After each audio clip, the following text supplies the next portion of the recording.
Episode के start में हम लोग यहाँ पे गोबिक्यू और रिमरो को देखते हैं, जहाँ पे ये दोनों ही किसी चीज की प्लानिंग कर रहे होते हैं। रिमरो कह रहा होता है कि मुझे लग रहा था कि ये सब मेरे वो बड़े से फेस्टिवल से पहले हो जाएगा, लेकिन अब देख के लग रहा है कि नामुमकिन सा है। इसमें गोबिक्यू कहता है कि मुझे माफ करिएगा, लेकिन हम लोग अपनी फुल पावर भी यूज कर लें, तभी इसे बनाने में काफी साल लग जाएंगे। रिमरो कहता है तो फिर कुछ नहीं हो सकता, हमें इस प्लान को यहीं भी ड्रॉप करना होगा। लेकिन उसके बाद वो तुरंत से कहता है ये बात हम तब कहते जब हमें दूसरों की मदद ना मिलती। गोबिक्यू कहता है आपने सही कहा, और अब जरा देखो तो। जिसके बाद हम लोग इनका यहाँ पे एक बहुत ही बड़ा सा स्टेडियम देखते हैं, जो कि लगभग बन के कंप्लीट हो चुका था। अब हम लोग यहाँ पे फ्लैशबैक में देखते हैं कि यहाँ पे इंग्रेशिया किंगडम के लोग यहाँ पे रिमरो की हेल्प करने आते हैं। हम लोग यहाँ पे सोफिया और एल्विस को देखते हैं, जो कि रिमरो से बोल रहे होते हैं कि उनका लीडर कैरियन भी यहाँ पे आने वाला है, तो वो लोग चाहते हैं कि वो भी इस जगह को बनाने में हेल्प करें। साथ साथ में सोफिया ये भी कहती है कि उन लोगों को रहने की जगह और खाना यहाँ पे रिमरो प्रोवाइड कर रहा है, तो इतनी मदद तो वो लोग कर ही सकते हैं। जिसके अगली सीन में हम लोग देखते हैं कि इस बड़े से यहाँ पे एरिना को बनाने में सबने यहाँ पे हेल्प करी। इनफैक्ट यहाँ पे जो ड्राइड्स होती है ना, वो भी यहाँ पे हेल्प कर रही होती हैं। गोबिक्यू कहता है कि इस टाइम वो अंदर जा रहा है ताकि वो सब चीजें मैनेज कर सके। गोबिक्यू के जाने के बाद रिमरो यहाँ पे सोच रहा होता है अब बस यहाँ पे एक काम बचा है, जो कि है इस अरीना के नीचे एक लेदी रेत बनाने का। फिलहाल हम लोग अगली सीन में यहाँ पे गोबिक्यू को देखते हैं, जो कि सबको आके बताता है कि आज के लिए काफी है, हम लोग बाकी काम कल करेंगे। जिसके बाद सोफिया कहती है कि अगर ऐसी बात है तो फिर ठीक है, हम लोग अपनी जगह जा रहे हैं। जिसके बाद यहाँ पे इंग्रेशिया के जितने भी लोग होते हैं ना, वो एक बड़े से गेट के पास आते हैं। जैसे ही सोफिया उस गेट के ऊपर अपना हाथ रखती है, वो गेट यहाँ पे ग्लो करने लग जाता है, और देखते ही देखते ये सब लोग एक अलग सी जगह टेलीपोर्ट हो जाते हैं। एक्चुअली में ये जगह रमरिस की बनाई हुई एक लेदी रेत होती है, जहाँ पे इन सब का घर होता है। रिमरो कह रहा होता है सच में रमरिस, तुम्हारी ये पावर तो कमाल की है कि तुम एक बड़े से स्ट्रक्चर को, जैसे कि ढेर सारे घरों को यहाँ पे बिना परेशानी के टेलीपोर्ट कर पाई। और उसके बाद ये एटमॉस्फेयर तो देखो, जो कि परफेक्ट है। इनफैक्ट यहाँ का टेम्परेचर भी परफेक्ट है, और यहाँ तो रेन भी नहीं होती। यहाँ पे जितने भी लोग हैं वो काफी ज्यादा खुश हैं। फिलहाल रिमरो कहता है कि तुम्हारी लिमिट यहाँ पे 100 फ्लोर्स है ना, जो कि तुम अपनी लेदी रेत को बना सकती हो, तो मैं चाहता हूँ कि तुम इस लेदी रेत में 100 फ्लोर्स बनाओ। अब रमरिस इस पे थोड़ा सा शॉक हो जाती है, और वो पूछती है कि रिमरो इतने ढेर सारे फ्लोर्स का क्या करेगा। जिस पे रिमरो कहता है मेरे पे भरोसा करो, मेरे को एक बहुत ही बढ़िया प्लान आया है। फिलहाल उसके बाद रिमरो यहाँ पे रमरिस को कुछ चीजें बहुत ही शांति के साथ बताता है, जो कि हमें भी नहीं सुनाई देती। और उसके बाद रमरिस यहाँ पे रिमरो कुछ चीजें बताती है, एंड ऑफ कोर्स ये भी हमें सुनाई नहीं देता। एंड एट द लास्ट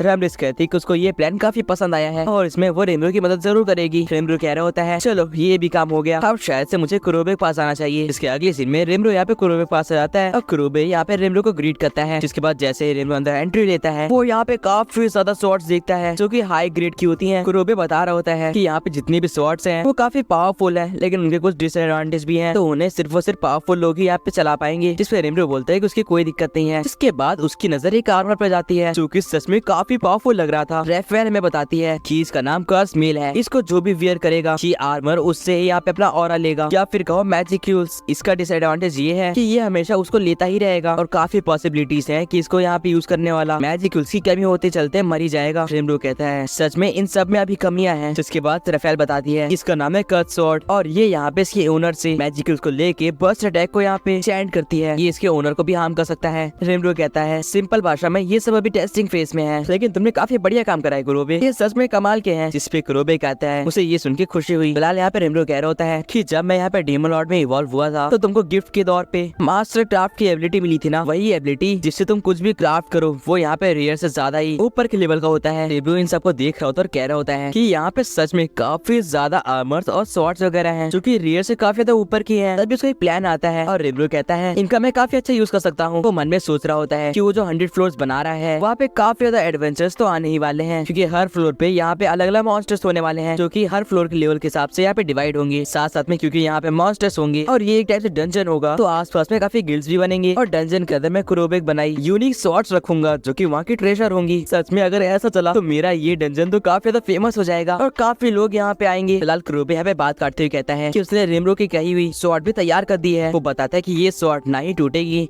और ना ही मुड़ेगी। रिमरो इस स्वॉर्ड को अपने हाथ में लेता और कहता है सच में ये तो काफी रिफाइन है। उसे बाहर निकालता और कहता है ना ही ये ज्यादा बड़ी है और ना ही ज्यादा छोटी, ये सच में परफेक्ट है। लेकिन जैसा मैंने तुमसे कहा था कुरोबे कि इसके बीच में एक होल होना चाहिए, वो कहाँ पे है? जिसपे कुरोबे बताता है ये स्वॉर्ड एक यूनिक स्वॉर्ड है, जैसे जैसे आप इसे यूज करोगे इसका लेवल अप होगा, और एक टाइम पे आने के बाद ये एक लेजेंड स्वॉर्ड बन जाएगी। जिसके बाद इसके अंदर का जो होल है वो भी यहाँ पे विजुअल हो जाएगा। रिमरो जिसपे कहता है सच में ये तो कमाल की स्वॉर्ड है। फिलहाल अगली सीन में हम लोग यहाँ पे वेल्टर को देखते हैं, जो कि उन डंजन्स के पास घूमने जा रहा था। फिलहाल फिलहाल यहाँ पे रमरिस पूछती है कि आज मास्टर वेल्ड्रा यहाँ पे क्या करने आए हैं। तो रिमरो यहाँ पे फ्लैशबैक एक्सप्लेन करता है जहाँ पे वो वेल्ड्रा से बोल रहा होता है कि उसको वेल्ड्रा की मदद चाहिए, लेकिन वेल्ड्रा मना कर देता है। लेकिन जब रिमरो बताता है कि वो उसे डंजन घुमाने ले जा रहा था, तो वेल्ड्रा कहता है एक सेकंड रुक जाओ, तुमने क्या कहा। जिसपे रिमरो एक्सप्लेन करते हुए कहता है कि वो यहाँ पे 100 फ्लोर्स बना रहा है, जिसपे जैसे जैसे तुम फ्लोर्स के नीचे जाओगे वैसे वैसे मॉन्स्टर्स और भी ज्यादा पावरफुल होते जाएंगे। जिसपे वेल्ड्रा कहता है बात तो तुम सही कह रहे हो और ये काफी इंटरेस्टिंग भी है, लेकिन इसमें मेरा क्या फायदा। रिमरो बताता है जरा सोच के तो देखो, जब कोई भी इंसान यहाँ पे 99 फ्लोर के आगे जाएगा तो वो एक बहुत ही पावरफुल मॉन्स्टर से फाइट करेगा जिसको हराना क्लोज टू इम्पॉसिबल है। और वेल्ड्रा जरा उस जगह को अपने आप को रख के तो देखो, सोचो तुम होगे मेन बॉस।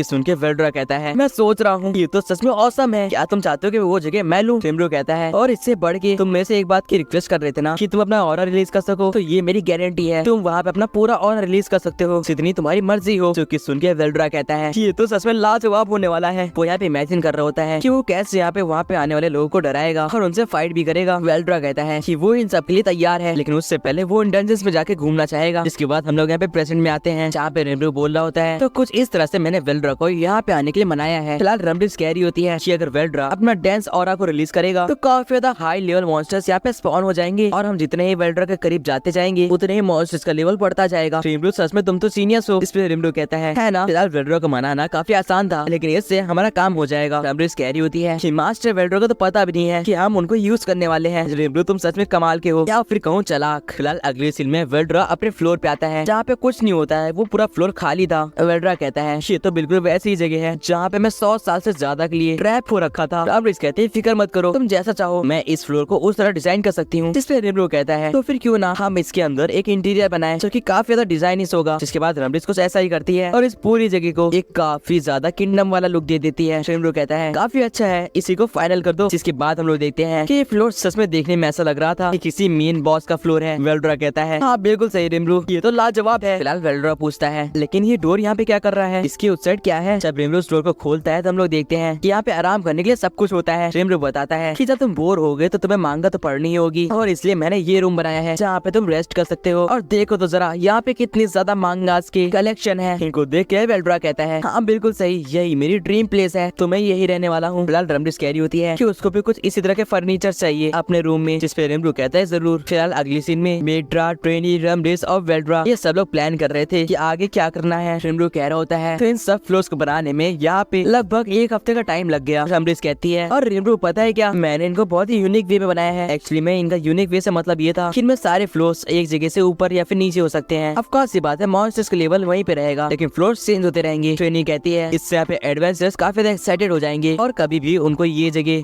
बोरिंग नहीं लगेगी। रिमरो कहता है सच में ये एडवेंचर्स के लिए काफी मुश्किल होने वाला है, साथ साथ में काफी औसम भी। रमरिस ये भी बताती है कि हर 10 फ्लोर्स के पास उसने यहाँ पे एक रिस्पॉन पॉइंट लगाया है ताकि एडवेंचर्स अपनी यहाँ पे प्रोग्रेस को सेव कर सके। वेल्ड्रा कहता है लेकिन इसको यूज करके लोग चीट नहीं करेंगे, वो अपने लो लेवल फ्रेंड्स को यहाँ पे स्पॉन करा सकते हैं। जिसपे रिमरो बताता है कि ऐसा नहीं होगा क्योंकि हर स्पॉन के बाद मैंने उसी लेवल का एक मॉन्स्टर रखवाया है। ट्रेनी बताती है कि सच में काफी अच्छा प्लान था, इससे ये होगा कि जो भी उस लेवल को मॉन्स्टर को हराने के काबिल होगा वही आगे बढ़ पाएगा और कोई भी लो लेवल बंदा यहाँ पे नहीं आ पाएगा। रिमरो कहता है एग्जैक्टली तुमने बिल्कुल सही कहा और यही मेरा मास्टर प्लान है। फिलहाल यहाँ पे ट्रेनी पूछती है लेकिन अगर कोई यहाँ पे मर गया तो। इस पे रिमरो कहता है कि उसके लिए भी उसके पास एक प्लान है और वो बोलता है रमरिस की एबिलिटी किस दिन काम आएगी। एक्चुअली में रमरिस के पास एक यहाँ पे एबिलिटी है जिससे उसके लेदी रेत के अंदर जो भी होगा वो यहाँ पे इमॉर्टल हो जाएगा और कभी भी मर नहीं पाएगा। जिसके बाद रमरिस अपने एक ब्रेसलेट निकालते और कहती है ये रही वो जादुई चीज। रिमरो कहता है लेकिन अभी तक इसको किसी ने ट्राई नहीं करा ना, हम इसको किस पे ट्राई करें। रमरिस कहती है फिक्र मत करो, मैंने इसको बेड के ऊपर यूज करके देखा था कल। इस पे रिमरो कहता है क्या कहा तुमने इसे बेड रैक पर क्यों यूज करा। जिसके बाद हम लोग फ्लैशबैक देखते हैं जहाँ पे ट्रेनी सन बेटर से माफी मांग रही होती है। जिसके बाद वो बेड पे अटैक कर देती हैं और बेड वहीं पे मर जाती है। लेकिन ये क्या, वो दूसरे स्पॉन पे यहाँ पे स्पॉन हो जाती है। रमरिस यहाँ पे माफी मांगती है लेकिन साथ साथ में ये प्रोजेक्ट यहाँ पे सक्सेसफुल भी हो चुका था। रमरिस इस पे कहती है ये तो कमाल का है, फाइनली ये सक्सेसफुल रहा, वैसे भी मेरा फर्स्ट टाइम था। इसमें बेड्रा कहती है कि आपने पहली बार ट्राई करा था, आपको मुझे पहले बताना चाहिए था। फिलहाल रिमरो कह रहा होता है रमरिस शायद से मुझे तुम्हें कुछ समझाना पड़ेगा कि तुम ऐसे काम आगे से ना करो। जिस पे रमरिस कहती है अब बस भी करो, मैंने इसे तुम्हारे लिए करा है। लेकिन वेल्ड्रा कहता है लेकिन इस ब्रेसलेट से कोई भी इंसान एक ही बार स्पॉन हो पाएगा, जिसके बाद ये बेकार है। इस पे रिमरो बताता है अब यहाँ पे इतने ज्यादा लोग आएंगे तो रमरिस हर किसी को तो यहाँ पे सेव कर नहीं पाएगी, इसलिए ये ब्रेसलेट बनाया गया है। हालांकि इसका जो प्राइसिंग होगी वो हम लोग बाद में देख लेंगे कि इसको कितने में बेचना है। फिलहाल अब रिमरो यहाँ पे वेल्ड्रा से पूछता है कि क्या वो तैयार है अपनी ऑरा को रिलीज करने के लिए। जिससे वेल्ड्रा कहता है कि वो पूरी तरह से तैयार है और एक्साइटेड भी। अगले सीन में हम लोग देखते हैं कि वेल्ड्रा अपने फ्लोर पे आ चुका था जहाँ पे वो कहता है क्या सब लोग तैयार है, मैं अपना ऑरा रिलीज करने वाला हूँ। जिसके बाद वो अपना ऑरा रिलीज करता है जो कि काफी ज्यादा डेंस होता है। इस ऑरा से बचाने के लिए रेनबो अपने शील्ड को यूज करता है, लेकिन उसके बाद भी वो काफी ज्यादा पीछे जाके गिर जाता है। वेल्ड्रा का ये ऑरा सच में काफी ज्यादा पावरफुल था। इसके बाद वेल्ड्रा अपने रियल फॉर्म में आ जाता है और हंसते हुए कह रहा था, मैं वेल्ड्रा यहाँ पे आ चुका हूँ। सच में ये फीलिंग तो काफी अच्छी है, काफी रिलीफ मिला मेरे को। रैमरेस यहाँ पे रो रही होती है और कह रही होती है, सच में मास्टर वेल्ड्रा तो काफी ज्यादा पावरफुल है, मैं तो डरी गई थी। लेकिन वो रेनबोस बताती है कि काम कर रहा है। वेल्ड्रा का ये डेंस माना हर जगह फैल रहा है और हमें मालूम पड़ता है कि सच में वेल्ड्रा का ये ऑरा पूरे के पूरे डेंजर्स में यहाँ पे फैलता हुआ जा रहा था। लेकिन उसके बाद भी रेनबो कुछ सोच रहा होता है। इसमें रैमरेस कहती है, अब क्या हुआ, क्या मैं गलत नहीं हूँ, तुम फिर से किसी यहाँ पे चीज के बारे में सोच रहे हो। इसमें रेनबो बताता है, वेल्ड्रा का ये ऑरा कुछ ज्यादा ही डेंस है और मैजिकल से भरा हुआ है और इसके अंदर जो भी स्टोन जाएगा, सिंपल भाषा में कहो जो भी और जाएगा वो यहाँ पे मैजिक स्टोन में कन्वर्ट हो जाएगा। और मैंने किसी किंगडम के साथ फोर्स की यहाँ पे ट्रेड करने का बहुत ही पहले प्रॉमिस कर रखा था। जिसपे रैमरेस कहती है, सच में तुम जीनियस हो रेनबो। और ये दोनों एक ईविल स्माइल करते हैं। फिलहाल वेल्ड्रा फिर से अपने ह्यूमन फॉर्म में आ जाता है और कहता है कि आप उसे काफी अच्छा लग रहा है। इसके बाद रेनबो यहाँ पे बेड्रा से पूछता है कि आप उसने क्या डिसाइड करा है। वो बेड्रा से कहता है कि अब टाइम है कि तुम अपने लीडर को चूज करो। जहाँ तक मुझे याद है तुमने क्रिम्सन से बोला था कि तुम यहाँ पे रैमरेस को सर्व करोगी, ना कि मेरे को। इस पे बेड्रा कहती है कि लेकिन वो अंदर से यही फैसला करना चाहती है कि वो रैमरेस और रेनबो दोनों को ही सर्व करे। इस पे रेनबो कहता है, लेकिन ऐसे तो तुम क्रिम्सन का प्रॉमिस तोड़ रही हो। इस पे बेड्रा कहती है, इसीलिए मैं अपने आप को ही खत्म कर देती हूँ, मेरे रिश्ते को जीने का कोई हक नहीं। इसमें रेनबो कहता है, तुम्हें ऐसा करने की कोई भी जरूरत नहीं है। जरा एक बार सोचो तो, रैमरेस यहाँ पे मेरे डेंजर में रहने वाली है और उसका काम होगा इनको मेंटेन करके रखना और तुम उसमें मदद करोगी रैमरेस के सर्वेंट की तरह। लेकिन एक बार सोच के तो देखो, तुम एक तरह से मेरे को सर्व कर रही हो। इसपे बेड्रा कहती है, आपने बात तो सही कही है। इसके बाद वो कहती है, अगर ऐसी बात है तो फिर ठीक है, मैं रैमरेस का सर्वेंट बनने के लिए तैयार हूँ। जिसके बाद रेनबो बेड्रा के इनर सोल को बाहर निकालता है और उसके ऊपर यहाँ पे रेनबो का नाम लिखा होता है जो कि इस टाइम उसका मास्टर था। लेकिन रेनबो अपना नाम हटा देता है और रैमरेस वहाँ पे अपना नाम लिख देती है। इसके बाद वो कहती है, फाइनली बेड्रा की रियल मास्टर मैं हूँ। इस पे ट्रेनी सान कहती है कि मैं भी तो आपके पास हूँ, आप मुझे कैसे बोल सकते हो। फिलहाल रेनबो कहता है, मेरे ख्याल से अब सब कुछ काम हो ही चुका है, अब बस ऊपर से फिनिशिंग टच देने के काम बचे हैं। जिसके अगले सीन में ये लोग सोच रहे होते हैं कि अब हमें यहाँ पे ट्रैप्स को ऐड करना है जो कि हमारे फ्लोर्स को और भी ज्यादा एक्साइटिंग बनाएंगे। रेनबो सबसे पहला आइडिया देता है कि हम लोग यहाँ पे छुपे हुए एरोस को लगा सकते हैं जो कि वहाँ से गुजरते हुए एडवेंचर्स पे अटैक करेंगे। जिसके बाद रैमरेस आइडिया देती है कि हम लोग यहाँ पे एक दलदल को भी बना सकते हैं जो कि यहाँ पे एडवेंचर्स के माना को यहाँ पे अब्सॉर्ब करेगा। ट्रेनी सान कहती है, और हम लोग एक घूमने वाला रूम भी बना सकते हैं जो कि एक भूल भुलैया बना देगा। जिसके बाद वेल्ड्रा कहता है, हम लोग कुछ इस तरह से स्ट्रिंग्स को भी लगा सकते हैं जिसके आर पार जो भी जाएगा उसका सर यहाँ पे उसके शरीर से अलग हो जाएगा। वेड्रा कहती है, और एक नॉर्मल सा गड्ढा भी काफी होगा किसी को चकमा देने के लिए। रैमरेस कहती है, तो फिर ये सब तय रहा, मैं ये सब चीजें बना सकती हूँ। रेनबो कहता है कि मैं एक और चीज चाहता हूँ जो कि तुम बनाओ, एक ऐसा रूम जहाँ पे किसी भी तरह की हवा एंटर ना कर पाए और वो रूम पूरी तरह से एम्प्टी हो। वो एक्सप्लेन कर रहा होता है इन सबको कि कैसे उन सबको जीने के लिए यहाँ पे ऑक्सीजन ब्रीथ करने की जरूरत पड़ती है और ऑक्सीजन ना मिलने पे कुछ ही टाइम पे वो लोग मर सकते हैं। इसमें रैमरेस यहाँ पे रोने वाला चेहरा बना लेती है और कहती है कि कभी कदार तुम सच में काफी स्केरी लगते हो रेनबो। रेनबो कहता है, क्या ये डिफिकल्ट होगा तुम्हारे लिए। फिलहाल रैमरेस कह रही होती है कि मुझे और आइडियाज दो ताकि मैं डंजन्स को और भी ज्यादा इंटरेस्टिंग बना सकूं। तो रेनबो आइडिया देते हुए कहता है, तो फिर क्यों ना हम लोग इनको इनके एटमॉस्फेयर के हिसाब से ही डिवाइड कर दें। जैसे कि कुछ यहाँ पे डंजन्स आइसी बायोम से भरे होंगे और कुछ जगह यहाँ पे थंडरस्टॉर्म्स आ रहे होंगे और कुछ जगह तो यहाँ पे वोल्केनो इरप्ट हो रहे होंगे। इसमें रैमरेस कहती है, मुझे माफ करना लेकिन मैं ये नहीं कर सकती, ये बहुत ही ज्यादा इम्पॉसिबल हो जाएगा। रेनबो कहता है, मुझे माफ करना, मैं कुछ ज्यादा यहाँ पे निर्भर हो गया था तुम्हारे ऊपर। लेकिन तभी पीछे से कोई कहता है कि क्यों ना हम लोग वहाँ पे फायर ड्रैगन और आइस ड्रैगन को स्पॉन कर दें, वो भी सेम ही काम करेगा। हम लोग देखते हैं कि मिलिम होती है जो कि वहाँ तक आ गई थी। रेनबो मिलिम को देखता है और कहता है कि तुम यहाँ पे कब आई। इसमें मिलिम कहती है कि मेरे से कुछ भी नहीं छुपता। और गाइस यहीं पे ये एपिसोड एंड हो जाता है। आप लोग को ये एपिसोड कैसा लगा कमेंट से बताना एंड सब्सक्राइब कर दो इसका अगला एपिसोड देखने के लिए। बाकी मिलता हूं आपसे किसी और नेक्स्ट वीडियो में। Till then good bye.